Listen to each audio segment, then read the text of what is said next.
From the Mind of Critic, end of 2019 and beyond. If stories seem more real than the present tense, how do we learn their lessons and move forward instead of living within them?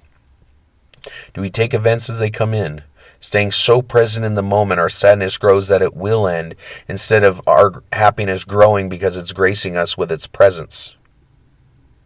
Do we analyze, strategize, and visualize the best possible outcomes to equal the best possible future, causing our sadness to grow so monumentally when any authentic emotion flashes before us that we white-knuckle it with all our might? Do we lack experience, or have we forgotten what experiencing real experiences was like? Do we only relate to the heartbreak and struggle of others, while failing to see the love and success integral to their survival? Is there a way we can live in the present, feeling its realness from the bottom of our feet to the top of our head to the core of our soul, specifically because we exert the personal effort to pick through all the shit which streams by on a 24/7, 365 basis? Do we build on what serves us, deepening our connection to something so universal that putting words to it produces a translation only understandable by us, excreting the knowledge others are seeking their translation, which all describe the same basic thing? Sometimes we use massive personal effort to reach long sought after dreams, only to see life throw us such a fucking curveball that we don't forget our dreams, but see them as so far out of reach we don't see any conceivable way they can be achieved, causing us to glom onto others, vicariously living through their failures while realizing the curveball's physical nature, but whose 2x4 reality strikes us with such force it constructs a sadness not previously known. We once again go searching for short-term fleeting happiness, solidifying the exact cycle we must break out of if we want to progress in the explicit direction we contemplate every waking moment. Sorry. There have been few instances in my Mind of Critic musings which feature me absconding from using the very natural we and us in place of the I and me to make a point, but here I go. I've always found it vitally important to not simply take vacations, but spend time with old friends who might as well be family due to the time I've known them and experiences we've shared. This never fails to fill my soul, recharging my batteries so I can get through not only the challenges life constantly hurls at me the moment I think I have it pegged, but the loneliness that erects one of the biggest roadblocks to my forward progress. I know from the bottom of my soul I can best. I try to take these excursions once a year, but would take them much more often if time and money allowed. I was planning on being gone for 5 to 6 weeks for my current trip, allowing me the quality visits I craved so I can mentally and emotionally handle moving out of my 14-year home. Making matters worse was the fact this move wasn't through choice, but force, due to state disability running out December 31st, 2019, deleting the only income I was able to gain because of a pinched nerve, herniated disc, stenosis, muscle pain, and nerve pain, only made livable through using heavy meds, which thank God aren't opiates. I wouldn't be in such hardship were it not for state disability lasting only 1 year, instead of the 3 I need it for, or SSDI not seeing, understanding, or even wanting me to receive long-term help, or not becoming more successful earlier in life so I wouldn't have to work a barely over minimum wage job for 10.5 years to afford a way underpriced apartment. But I digress. In the interest of moving forward, I must get back to the trip. I was planning on leaving for 5 to 6 weeks, returning to move from my apartment to a new apartment my mom built over her garage, with new carpets, floors, kitchen appliances, washer and dryer, the works.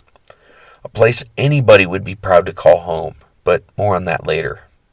The trip started with the expected 14-hour drive turning into 17 hours. Tired and extremely sore, I limped to my old friend's place, which started alleviating my pain immediately. I spent time with them, then another friend, and then another, and another, each spending at least a week, allowing myself time to enjoy what I've always thought of as a real visit.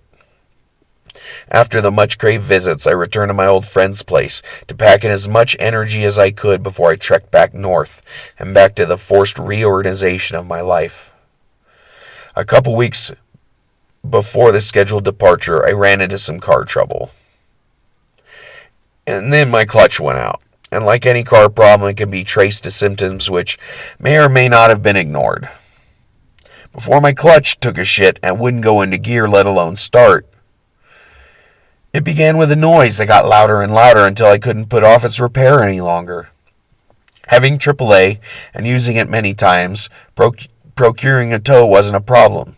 Neither was paying the expected heavy tab it would undoubtedly occur because of a credit card my mom allowed me to use during authentic emergencies. Excuse me, geez. This is fogging me up, sorry. This certainly being one of them. The normal pause I'd incur because I didn't have the funds wasn't there. AAA easily towed the car as expected to a shop 40 minutes from my old friend's location. Once inspected by the recommended shop designated mechanic, I discovered that yes, the clutch was indeed shot. The flywheel was also burnt and needed to be replaced. I was told my expected price of $700 to $800 was way undershot, the actual price being $1,700 and change. This included a new clutch kit, flywheel, and all other parts and labor. I had no other choice. I needed my car not only due to the 800 miles away from home I found myself, but the continued freedom of movement, which was another big reason I took this trip in the first place. Having dropped off my car on a Wednesday and receiving a call 2 days later to pick it up was extremely exciting considering my planned exit was the following Wednesday. Gone was the negativity of the day before, replaced by enjoyment of my time away and the strong loving energy from spending time with people I care about and who cared about me. While these reestablished Grand Canyon deep connections filled me up, I felt immense dread because I didn't want this visit to end. I didn't want these loving scenes to stop, and expressed it so in the starkest, most black and white way an old soul like mine could conjure. Even though it seemed like the end, it really was the first day of the rest of my life. Humans are provided a test but a few times in their life to prove how authentic they are and their personality. You know, you get a test sometimes to prove how authentic we and our personalities are, so I knew this was one of those times. A Friday started like any other. Birds chirping, oranges and pinks gleam their magnificence on the horizon, and fresh coffee brewed on the stove. We made and enjoyed faithfully cultivated a French press, which expelled secrets of the universe with each sip. After we imbibed, we loaded up the car for a day of errands and gathering my chariot. After we got a minuscule 10 minutes from our starting point, we received a phone call that made us immediately turn around. This singular and extremely short event changed not only the course of my life, but the very control of my priorities I spent countless hours bettering, which is why I must start over. Sorry. It started so innocently that Friday morning, as so many hope for a better future mornings had before it. Woke up much earlier than I truly wanted, but that's what happens when the night's cold overpowers the coals in the wood stove. After the morning fire was built, and the icicles which formed had begun to melt away, it was time to make the coffee, which was how many of my mornings at home started, but this one was different. Not better, not worse, just different. I was surrounded by friends that were family, but became more so over the coming days. Anyway, we ground up a nice chunk of weed with some whole beans.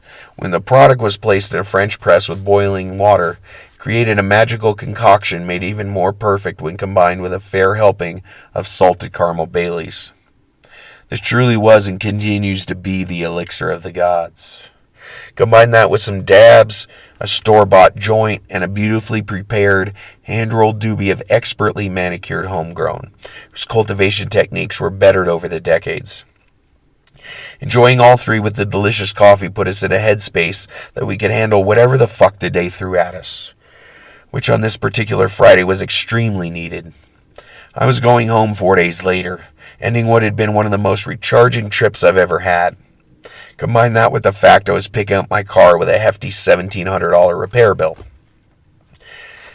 Needless to say, I was a little stressed, but happy I would at least have my car to drive, even if it cost me an arm, a leg, and some fingers just to reinstill a freedom that should never have left me in the first place. Sometimes we're willing to pay a price for our freedom, the free will to go and come as we please, paying a price we thought would fill an empty hole, and didn't, but can become so if the courage to put work in is utilized. But I digress. After being sufficiently caffeined and baked with a world-class hippie speedball, we loaded up in the car for what would be a day of errands, a good lunch, and then to get my car. We rumbled along during the 5-minute drive to the highway and started heading toward our first destination, which I was excited about because it put me one step closer towards reclaiming my chariot. After a few miles, a rock slide created a delay, which wasn't huge, but delayed us long enough that any sober person would have been mightily annoyed. We were fine. We'd have no problem waiting for the other lane's car to pass, allowing the pilot car to guide us forward during this unanticipated waiting period. This is when we received a phone call that changed everything. My friend's husband had broke his leg from a fall and needed assistance. The short blurt session didn't provide many details other than an extremely urgent need to turn the fuck around.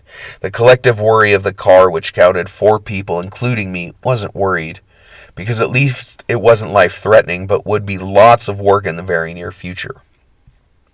My friend's husband had a stroke when he was 24, which cut off the use of his left side. Now 71, he not only made the best of things, he did things with one good arm and one good leg most people couldn't do with all their appendages in working order. Anyway, he had to use his right side, which, considering it was his right leg that broke, the simplest of tasks might be extremely difficult. We turned around in a line of cars by way of an 8-point turn, and safely, but very speedily, headed back. As we turned back down the road, a sense of dread for this person we loved came over us. But it wasn't allowed freedom of movement because we were all immediately enveloped in the knowledge that everything was going to be okay. We didn't have any physical evidence to support this perception, but knew from the bottom of our souls everything really was going to be okay. We meandered down the road. Our collective brains worked as one cohesive unit, while singularly speeding through our individual perceptions, looking through the rose-colored glasses we've been constructing since we discovered a whole big world out there. The winding journey, which seemed like hours, was only minutes. We didn't get all the way back to the house before we saw in full, unimpeded glory the target of our quick return.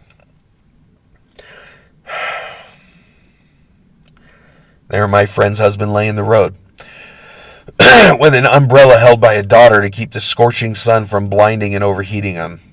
We all gathered around, and as we intuited before, we knew he'd be okay. But he indeed would need assistance, and more than the regular human needed to appropriately move forward. Apparently, he had been walking up to a generator which allowed a pump to fill their water tanks via a very well-drilled well. This was a daily walk, as my friend's husband liked to have it run a few hours a day, enough to top off the tank. That way he knew how much water they indeed had, as well as have the peace of mind that we wouldn't run out when using it for routine activities, making coffee, washing dishes, etc. My friends lived on their own property off the grid, with a well for the water, solar panels hooked up to storage batteries for electricity, and of course propane for their stove, and even the fridge, which allowed them to use less power. This lifestyle was not always easy, and could always be better, just like anything else in life, but it allowed a certain freedom that could never be had in a city, or even the residential or scattered rural neighborhoods. It's something intangible that can fill a soul like nothing else on earth. But more on that later. By the time we unloaded out of the car, I realized other friends and family members helped my friend's husband be comfortable and provided the vitally important concept of moral support. We'd have to wait for yet one more family member to arrive so we could load up my friend's husband in a family member's van and get him to the hospital. During this 30-minute wait, there were beers drank, joints smoked, and snacks munchied on. It was a veritable party in the road, complete with lawn chairs and blaring music. After lots of crazy running around, I discovered that while my friend's husband had been walking to the water pump generator, like he had done countless times before, his 3 dogs of 70, 80, and 90 pounds respectively, and very sweet, were running around playing and biting at each other, also like they had done countless times before. Except this time they didn't see him walking, and bowled him right over, causing him to feel and hear his right lower leg snap. This being the weight-bearing bone, and the same one he had broken several times before, most people would have called an ambulance immediately. Some people are stubborn, yes, but sometimes they want to hold on to some control in their life when it seems like most of it has slipped away. This was not only understood, but became glaringly more apparent as the days cruised by. Also more on that later. Once the awaited family member finally showed up, empty beer cans, food wrappers, and other miscellaneous party remnants embossed the landscape with an undeniable aura of love, light, and fun. Something whose importance was also becoming more apparent. We loaded up my friend's husband in another family member's van for the 40-minute ride to the emergency room. As 4 vehicles followed, we formed a nervous, anxious, and scared, but loving, hopeful, and peaceful caravan. The concept that when one of us is in pain, we all are. I knew of this idea, but forming in front of my eyeballs was yet one more example of perception coloring a life-changing event, whose silver lining fades in and out, the clarity of which depends on the love we emit. We made the mad dash to the hospital and arrived in faster than expected time. It was a chaotic scene unloading my friend's husband onto the hospital wheelchair, while others anxiously craved parking spots so they could return to the side of one of their own. Once he was safely on the wheelchair and wheeled in to have the doctors check out his dog's handiwork, I was finally given the ride to pick up my car and the oh-so-fun task of paying the $1,700 bill, which was barely bothering me by the time we got there, because my concern was massively elsewhere. It's funny how the importance of events can shift, and I'd argue for the better when the understanding of our priorities become 2020. Definitely more on that later. After paying the bill, receiving a 2-year warranty, and picking up my car, I decided the biggest thing we needed was food. It had been and was such a stressful morning. All of us were in desperate need of nourishment. I stopped at an In-N-Out and grabbed all of us lunch, and was fairly proud of myself that for $45 I got enough to feed 8 people. Anyway, I returned with the much-needed sustenance all our group was eternally grateful for. As we inhaled our double-doubles and sucked down our shakes, I found out my friend's husband had seen the doctor, who found a diagonal break in his right lower leg and a hairline fracture in the upper leg that wasn't nearly as bad, but still needed care. Hour after hour went by, countless fresh air breaks, safety meetings, and doctors' opinions being expressed while my friend's husband sat in a wheelchair he received from my insurance. That's what happened. It's just nuts. And then, all of a sudden, we were told to come back Monday for a consultation, and we reeled right back to the parking lot for the ride home. Well, not his home, but to another family member's home, because their couch was available and could be accessed from the ground level. This predicated a need for a ramp to be built so he could wheel into his own house. As we smoked our final joint before the journey back, and undoubtedly more doobies on said trip home, we wheeled over to the van to put my friend's husband in the front seat. After much grabbing, holding, and lifting, we discovered there was no way of getting him into the van's front seat, the back of which we brought him down in. All of their family and friends there, and not there for that matter, all had trucks and SUVs, which carried with them an equally high passenger seat. The only other option, which became immediately apparent, was my car. I was the only one with a sedan, which had a lower passenger seat and therefore much easier to get into. Once we all realized he could get into my car with much less effort, we saw we had a guaranteed way of getting our beloved family member home. That moment was yet another turning point. In fact, the main turning point guiding the next good chunk of my life. something that would make me once again question what was really important, which always had and always would present itself whenever the hell it felt like it was most needed, no matter how chaotic or inconvenient it might be. Anyway, the couple doobies we smoked on the way back calmed us to no end. He had to stay the first couple nights at a friend's place because of level entry to the couch he'd be sleeping on, of course, so. And, of course, the only reason for this delay was the ramp which needed to be built to accommodate in place of the 3 steps that were at the house that were there. This was but yet one more example of the close family bonds I hadn't felt in a long time, which, I might add, produced an 18-year-old not only producing the materials and building said ramp, but also designing an exquisitely accurate blueprint that anybody with even a semblance of building experience could have built. A call wasn't made to a contractor they couldn't afford. Family members came together and just got it done. This was the beginning of the positive energy I should have taken advantage of had I known what would transpire over the next few months.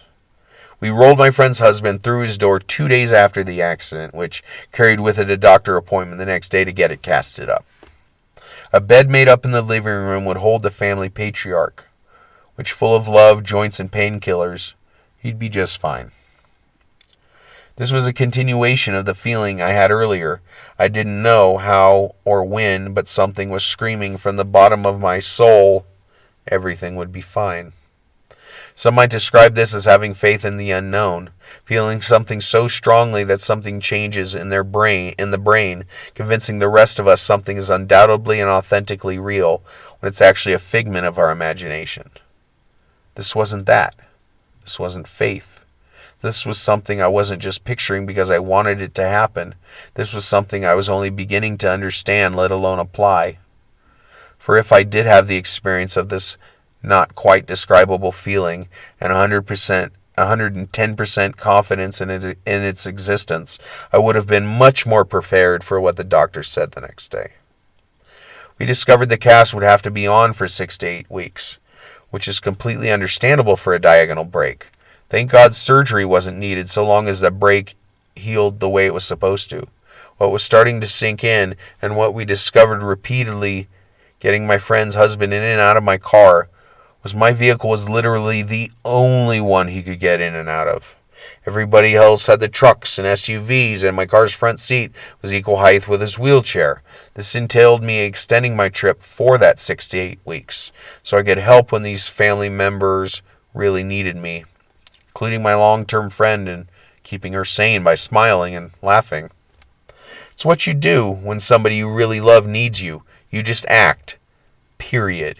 You don't pause. You don't question. You just do. While under normal circumstances this would have been completely fine, this wouldn't have been completely fine, but it would have been much easier to handle. I only bring this up because I was firmly planted in the knowledge I was going to have to leave my apartment at the end of January. This would allow me some time to pack up the beloved space I called home for 14 years. However, my mom had just told me and that she had notified the owner of my building I'd be leaving at the end of December, so I'd have crowded time to pack, but still time. This made sense on a logical level. Save a month rent, considering my state disability was ending the end of December, leaving me with absolutely no income come January 1st. But from a physical and emotional standpoint, this tore me up. I wouldn't even be present for the moving of my home, which guaranteed upon my return to Humboldt I'd never see again if I didn't want to. Nor would I get to spend my mom's birthday, Thanksgiving, or Hanukkah with her, which for others who have lots of family members around all the time, it might not be a big deal to not spend it with one of them. But for me, as somebody whose mom is their only close family, it started making me really sad. For 15 years in a row, we had done all of life's important events together. And now, because of unforeseen circumstances, we couldn't. I didn't know what to do or what to think, because here I was, losing my place, feeling disconnected from my mom and away from what had been my life, feeling like I didn't have control over anything. It would be one thing if I was trying to control everything, but I've always been somebody who tries to balance controlling what he can with accepting what he can't. I know that sounds like the Serenity Prayer, but you know what? Fuck it. I don't care. Considering this balance took years of toiling struggle to achieve and was far from perfect, it also produced the knowledge it never would be. It hit me, then it hit me like a ton of bricks, because all semblance of any inkling of control was ripped from me. What compounded this further was once my mom started realizing she and a few of her friends would basically have to move my entire place, followed by the physical task of pulling it off, which brought forth a physical and emotional pain that goes along with a disabled person, pushing it to the very limits of what their mind and body could handle. This made the rest of the year mighty stressful on me, compounding and exacerbating the already building and physical, emotional, the building physical and emotional pain I felt when my back shot started wearing off. The initial feeling of how this was one of the few times in a person's life when they get tested to see what kind of person they actually are, not simply the one they portray to themselves or others. That feeling was and is still there, but was itself getting tested through constant antagonization by Mom for simply being the person she raised me to be. As 2019 ends and 2020 begins, may the symbolic and realistic nature of the year that it is provide a clearer picture of what this is all leading to. I know looking for what it's really all leading to is a fool's errand, because we never truly know. But getting some picture, clue, or idea of what this may or may not be leading to would be immensely helpful. There are many things I want and would like to see happen in the new year. Success with my books, finding my Christina, and loving myself have been goals of mine since I wanted to positively change the world, but felt a loneliness that only seemed to get worse with time. Those feelings are still there, but added now to the list is the deepening of connections I've been only too lucky to have been graced with. My time was extended past the original 6 weeks I thought I'd be needed for. Now it's kind of open-ended when I won't be needed by this family, and when I'll be emotionally stable enough to start this next stage of my life, which is stressing me out to the point it's scaring me shitless.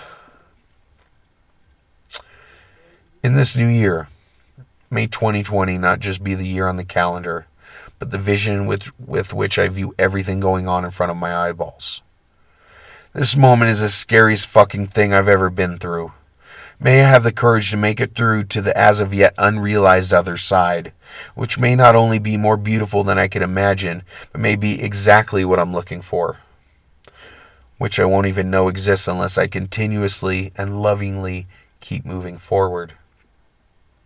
May we all have courage to keep moving forward with increased clarity through the increasingly beautiful understanding of who we truly are.